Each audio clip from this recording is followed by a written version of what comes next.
Hello viewers, today I'm going to do another one of these Elden Ring podcasts. It has been a good deal of time since I've done one, but I have just recently started to play the game yet again after a long while. There are times when, in sooth, I just do not feel like playing this game. And it seems as though the only fun I really do have with it is not so much from the challenge. But I basically use Cheat Engine. I do different things. I used to consider it role-playing. I no longer consider it role-playing because it just does not feel like role-playing. And the story is not something that I interact with nearly at all. At times I talk to NPCs, but there are so few NPCs. Most NPCs are characters like we are seeing here, this finger reader and nameless spirits that do not even have voice sets applied to them. And so I never really thought that there was very much of a narrative to be gleaned from the characters, from the NPCs. And I often have said that, and I've been playing the game basically ever since it was released. I bought my game in March because I'm used to buying FromSoft games in March because Dark Souls 3 was released in March. I'm not sure if Bloodborne was released in March, but that was just sort of a habit or a tradition that I basically became used to. So I bought my Elden Ring in March. A lot of people did have the game at earlier times, but for myself, that's simply what I do. So basically I've had the game for basically the duration of its life cycle, basically when it first released in the United States. I've had the game for a very long time. I've been playing this game for the most part as sort of my main game that I've been playing. I think I have won the game about how many times? Because I keep making new characters. I have only won the game 2 or 3 times in comparison to me winning Dark Souls 3 a good deal more times. And games like Dark Souls 2 and Dark Souls 1, which I played a good deal more. But the reason I was able to enjoy the storylines for games like the Dark Souls games was because of the storyline. The NPCs that you did encounter were significant enough to make me care to play and replay the game continuously. And I cannot say that about this game. I remember at first when we had all seen the NPCs in the trailers, characters like Malenia, well, not necessarily Malenia, but Melina, Ronnie, alright? When we think about it, there really are not that many people to talk to and really interact with. But anyhow, that was just something that I had some problems with. So what I've been doing is what I call style play. Because I realized I cannot really role play with the story. Basically what I'm doing is a style play. In other words, I play with no HUD, no gauges, no numbers of any sort. And I sort of make the game accessible, not with mods, but with Cheat Engine. I really do not like getting involved with the mods. I have too many problems with them. In FromSoft games, personally, I think modding is not something I really enjoy with these games. I just use Sheet Engine. Sheet Engine seemeth to be the most stable for me, so that is what I use. And I could use what is called a trainer as well to essentially sort of apply some of the features of Sheet Engine, but there really, in my opinion, is no reason to use anything other than Sheet Engine in this game. And so I do certain things to sort of make the game more accessible for a solo playthrough, such as being able to use the spirit summons anywhere, or to ride the horse anywhere.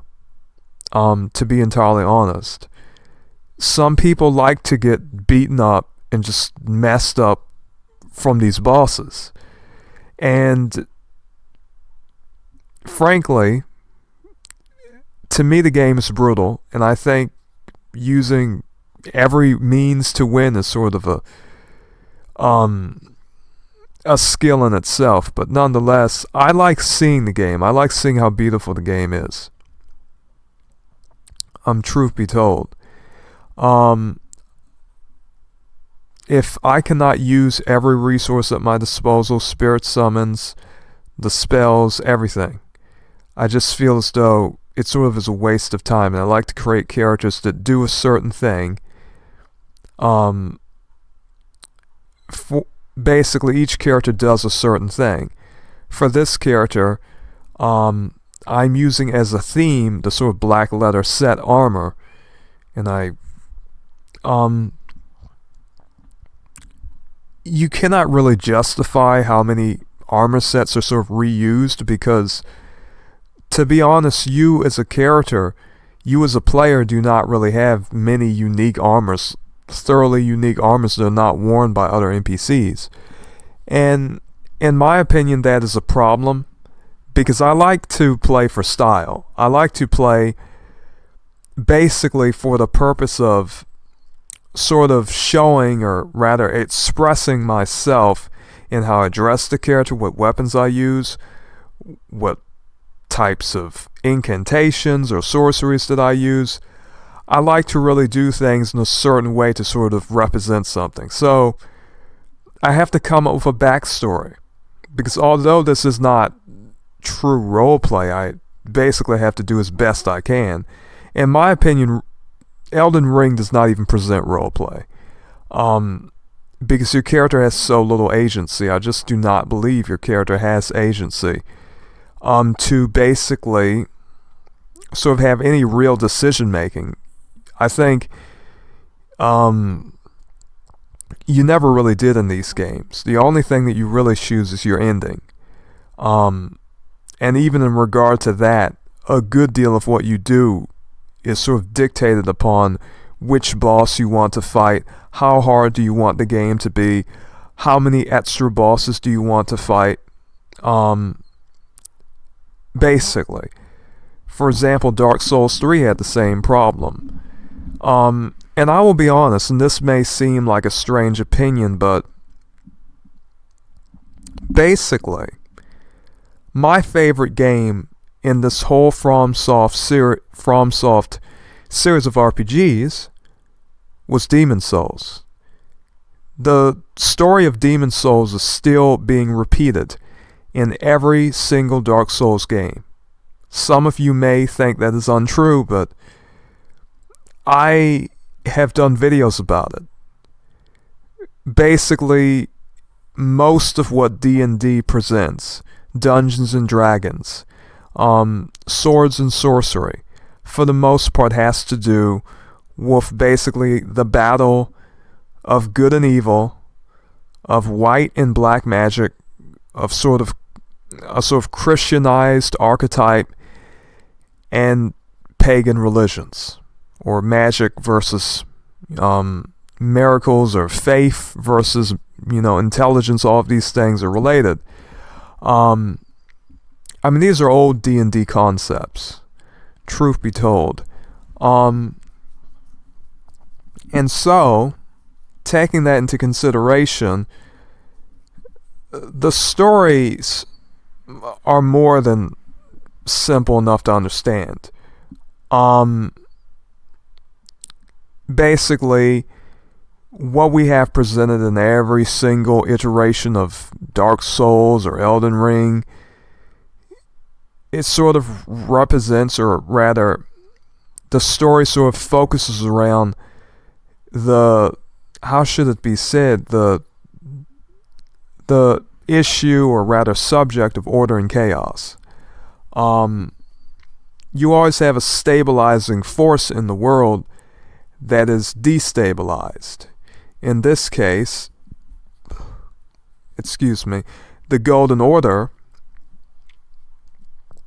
has been destabilized. Sort of the world itself, the world order, so to speak, which is an interesting terminology to use in this context, has been sort of interrupted or upturned by Ronnie, who in a sense is playing in a malevolent role, the role of a black magician who is trying to drastically change things by basically committing what may be called a gravely sinful act, or some grand scheme. I remember before in another video I called her a mastermind, and indeed she is. But I just simply have to say, all of this type of narrative of basically, going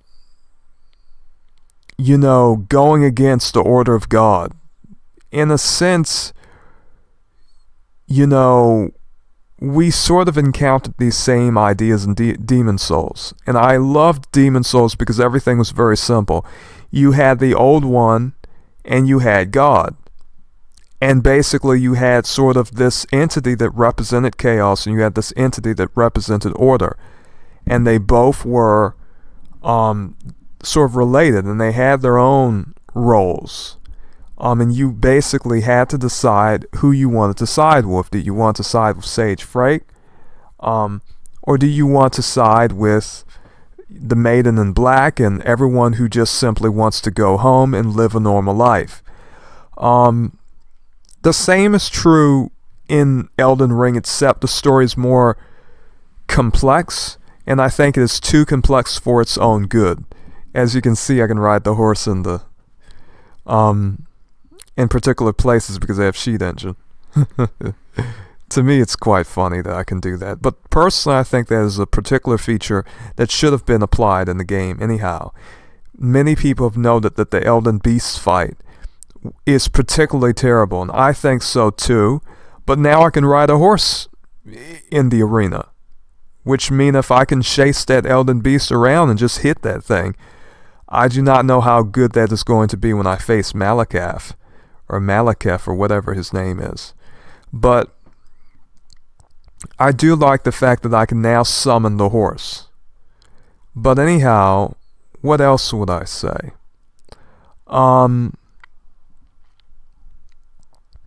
I have been rather interested in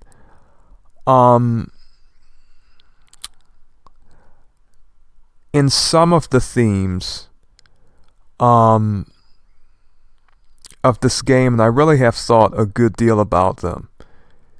But I have to say, personally, everything that this game needed to convey was already conveyed in Demon's Souls. And I mean that. For those of you who do not believe me, I recommend that you play Demon's Souls and really pay very close attention to what the characters say, and especially read the Archstones, and you will see so many similarities between all of the games, and you will recognize perhaps what I've recognized, which is that Demon's Souls presented the best story. It was the simplistic story that all of these games are based upon. And when you play Elden Ring, you realize they're reusing things, such as Radahn, making him eat people like Gale, making Radahn into a cannibal like Gale. Having Malekith fight like Artorias, sort of fighting with the same sort of sword style as Artorias, flipping around and doing jumps, which, truth be told, it was Miyazaki who sort of gained his influence from Berserk, from Guts, that particular character in Berserk, and sort of applied that to his rendition of Artorias, or rather this new idea of Artorias. And when it was first done, I suppose it was interesting. It was even more interesting with the Abyss Watchers of Dark Souls 3. The problem with Dark Souls 3 was that if anything, there were not enough. The areas, if anything, were too small, and they were not as beautiful and really as detailed as many of the Dark Souls 1 areas. And weirdly enough, that did affect the story. And what I mean by that is that, for example, the Great Swamp, or not the Great Swamp, but the Swamp of Faerûn, and areas such as, how should it be said? Areas such as, what is that area that I'm thinking about? The Izalith. Izalith basically looks like some type of redone catacombs area that you go when you go through, when you go below Karthus, but the whole area looks the same. The detail of the Dark Souls 1 Izalith just is not there. So personally, I think these games are getting real played out, and personally, I see the fatigue of FromSoft of making the same game for this long. I can see the fatigue that company is having in regard to creating fresh things. And I have to admit, Elden Ring, I do think that George R.R. Martin's influence is far more eminent than any of us could ever imagine. Whether it is, as he said, just having to do with the setting, I think that George is probably undermining his own role, because one thing I can say about this game is that the beauty is why I keep coming back to it. The beauty is why I keep playing it, because the story is not there. I already know the story. I've played through the same story of order and chaos, and conflicts between particular figures in Demon Souls, Dark Souls 1, Dark Souls 2, Dark Souls 3, Elden Ring. I have to say, personally, Demon Souls was the most mysterious and is the most interesting. As beautiful as this game is, for story, I do not play this game for story. The only way I can sort of make myself feel better and sort of get myself to really play this game in a sort of substantial way is basically making my character play in a set fashion. And in that sense, I suppose I sort of play the narrative. In this case, my character is sort of, I guess you could call her or him, whether you play as a male character or a female character, sort of a contrast to Patches. And all of these characters are wearing the same armors anyhow. So the Patches armor looks really good with the great shield and a lance. And so I decided, well, there's an item description for the black leather armor that says, oh, well, everyone who sees this armor thinks of some great person, some heroic person, some type of admirable person that is respectable or whatnot. Well, I mean, let's say that, maybe, because they're all tarnished, which means that some of these people know each other from somewhere, or they were basically fighting in the same battles. So let's say Patches stole his clothing choice from someone else. So this can be that character. This can be sort of the good sort of alternative for a person who wears this armor. Because truth be told, I have to come up with some type of idea that can sort of justify my character wearing the black leather armor. Not to mention it looks so good with the black hood. And Patches does not even wear that. So I will put it this way, I have to have my character feel unique. If my character does not feel unique, then to me that's really boring. I really do not like that. But doing things this way, I was able to sort of do that. And I have to say that playing without the hood was probably one of the best things I had ever done. Cutting off the FP cost really did help, because it made it so that I could sort of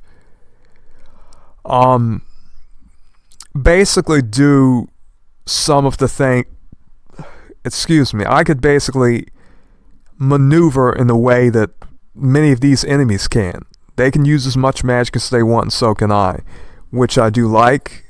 I still keep the stamina cost, even though many bosses, I have read that many of the bosses do not even have a stamina gauge. They just have unlimited movement.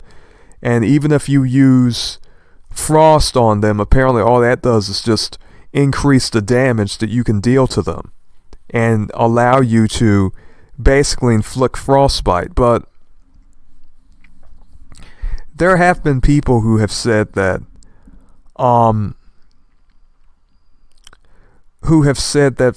basically frostbite does not lessen the stamina recovery of bosses, because apparently they can just move as much as they want. I do not know if that is true.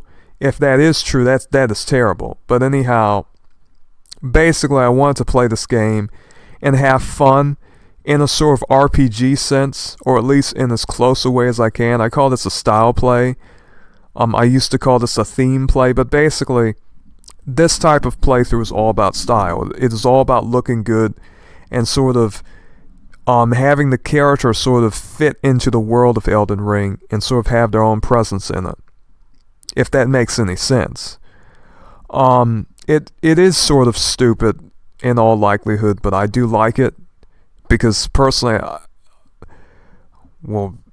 technically I didn't have to pay money for this game, because this is a repack on PC, but I paid for it on PlayStation. So if I bought this game for $60 on PlayStation, there's no way I'm paying for it again on PC. So I just got a repack, a very good repack of the game that works just as well as the Steam version, because I thought, there's no way, forget about it. Not buying this on 2 platforms. I do not use online play anyway, so this is fine for me. But anyhow, I would say this is a fine, interesting style play, personally. Now, in regard to Elden Ring, in regard to narrative, storytelling, why should I play? What purpose should I derive from this experience? Out of all of the FromSoft games, Elden Ring has the best environmental storytelling, or at least the best environmental implications, atmospheric implications, probably, that I've ever seen. I think the only game that really is better at that, and its storytelling in general, is probably Bloodborne. Because there were a lot of things in Bloodborne that you could just see in the environment and just really, in your own mind, use to sort of have an understanding of the story. In Elden Ring, I cannot really say that, because so much of our space is just open space. And most of the things in the environment have no real purpose at all. However, there are places in this game where, if you look around, if you take into account many of the paintings of trees and different things, little things, if you take many of those things into account, you will start to realize that the way I derive satisfaction from the story and the world and the narrative that is being told is just basically by looking around, by looking at the art, by looking at the statues, by doing things such as that, rather than just talking to NPCs, because most of the time, especially now, I do not even feel like talking to the NPCs. I do not even feel like engaging with many of these NPCs. I do not like many of them.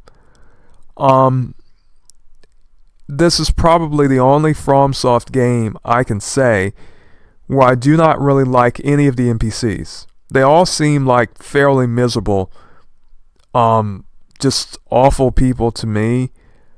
All of them seem to be, if I do not like them, or rather if I do not necessarily dislike them, I think a lot of them are weird, like Brother Corin. He acts pretty weird and I cannot relate to him, even though most of the time I really do relate to a lot of faith characters like Solaire. The problem with Brother Corin is that I cannot relate to him, and I certainly cannot relate to Goldmask. Goldmask does not even say anything. So a lot of what we gain in the story, it has to be environmental. It has to be by looking around. It has to be enjoying the beautiful landscape of the game. You are not going to enjoy this game without basically just, to some extent, just playing it the way you want to play it. And personally, this is a game that I like to tailor in every way. And I have started to think of it like Skyrim, because basically this is a whole environmental experience. To some extent, it is just as much of a walking simulator as Skyrim was. And basically, you travel the lands between, looking at flowers, looking at trees, looking at paintings, looking at sculptures, looking at all types of things, and basically building in your head, in your mind. You're building in your mind sort of a conception of what has occurred or what is happening, which is very interesting, truth be told. But at this point, I do not even really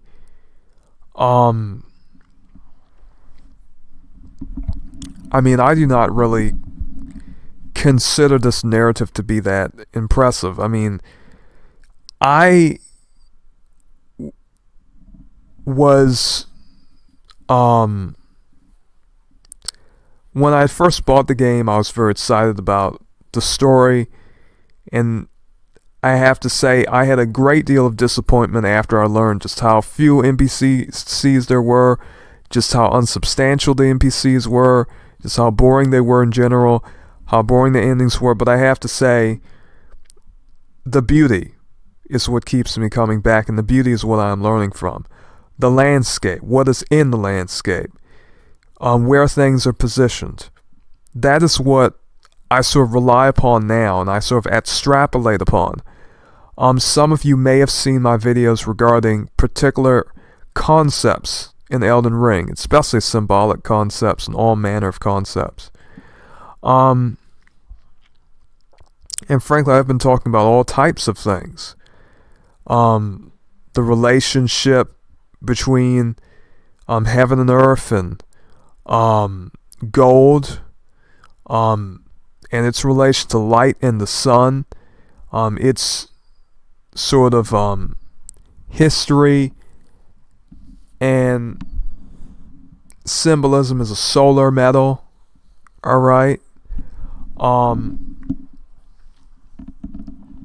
is very interesting. But I have to say, I was surprised I even picked this game up again, truth be told, because the only thing I have to say that keeps me playing these no HUD playthroughs, because when I take that HUD off, you can see how beautiful the game is. The game is absolutely beautiful. This game, if I did not start playing it on PC, I think I would have stopped playing a long time ago.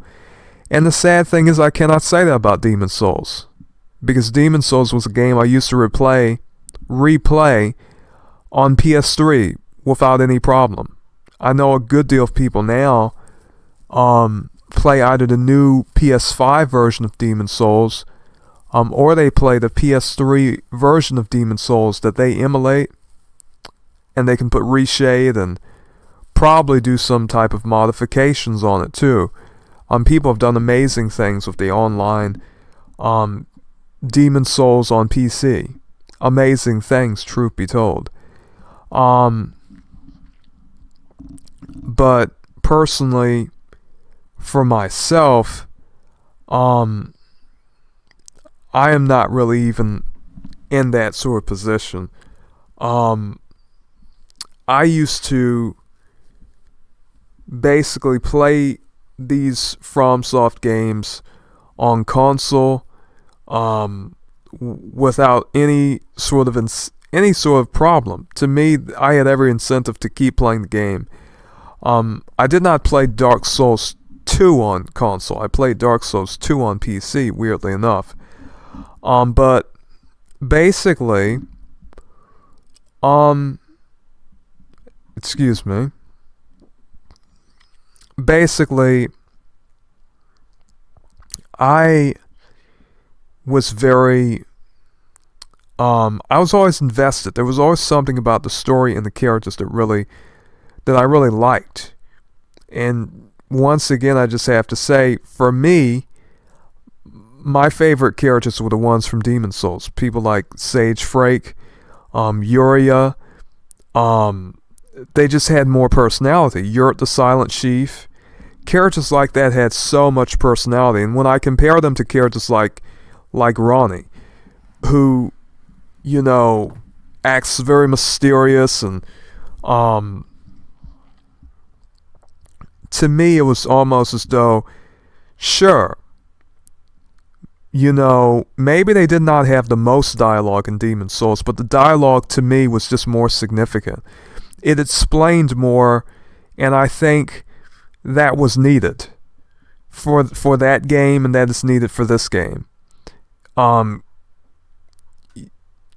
be entirely honest. And so, I'm just reminiscing about my experiences with all of those games, and I have to say, I just have, a good deal of gratefulness that I'm able to basically still enjoy it, but that is it. That is the only thing that I have now with Elden Ring. The only thing I sort of appreciate about Elden Ring is that I can still enjoy it. But I barely am enjoying it. If I did not have my creativity, I would not be enjoying it.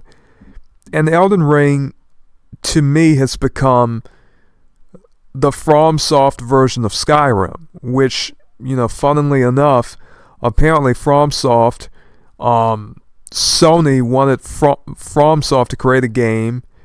I'm not sure if it was Sony's idea, but it was someone's idea. I remember reading it. Someone had the idea to compete with Bethesda's Skyrim. And I have to say, basically, that is how Elden Ring feels to me now. I put on Cheat Engine. I set and establish my own rules. I sort of tailor the difficulty of the game to my own liking. It is just a game that I just play aimlessly without any real thought to it anymore. Because that is what Elden Ring has become to me. Elden Ring has become a game like Skyrim. As unfortunate as that is what Elden Ring has become to me. Nothing special really, which is sad, but I just have to tell the truth. The game is not as responsive in regard to its controls as Dark Souls 3. Our characters do not move as fast. They have button and input delays. Um, it's very, to me, there were improvements to the battle system and some other particular features, but I think, goodness, there's much to be desired. But who knows when the next time will be when they release a whole brand new sort of swords and sorcery type of game like this. But to be honest, I don't know.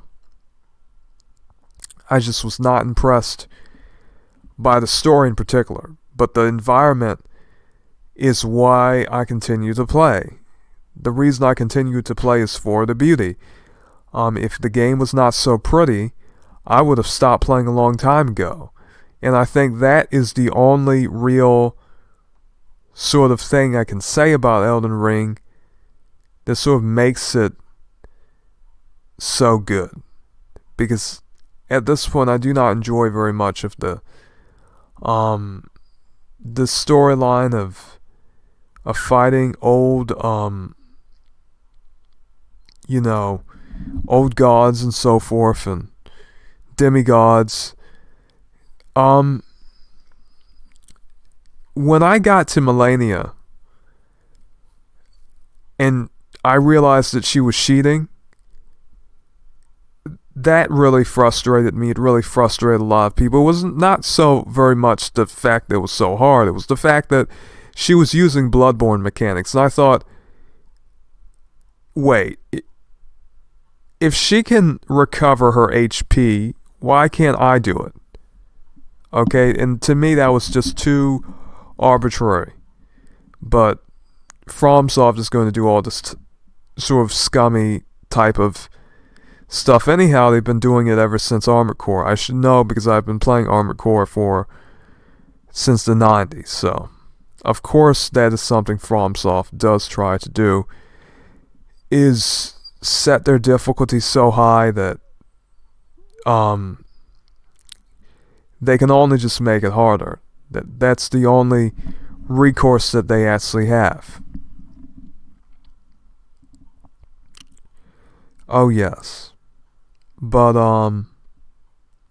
goodness, I feel myself falling asleep. I like to talk about something different in all of these Elden Ring podcasts, and I try to. But basically, I think that's sort of my point today is that as you can see, the picture speaks for itself. It really is a beautiful game. That's why I keep playing it. That's why I keep coming back. As you can see, this lightning, sort of play style is something that is really fun. It's really quite exciting. It really looks good. I like the way that armor looks. But basically, to enjoy this game, you just have to try new things. You have to do new things. You have to, if you have to use Cheat Engine to sort of play a different way just to get your money's worth, then the enemies have plenty of health. The enemies are quite strong. If you cut the HUD off, you basically make it so that you are able to sort of play in a more natural way. And I do like that because, I see how some people play and it does not even seem fun to me. Some people,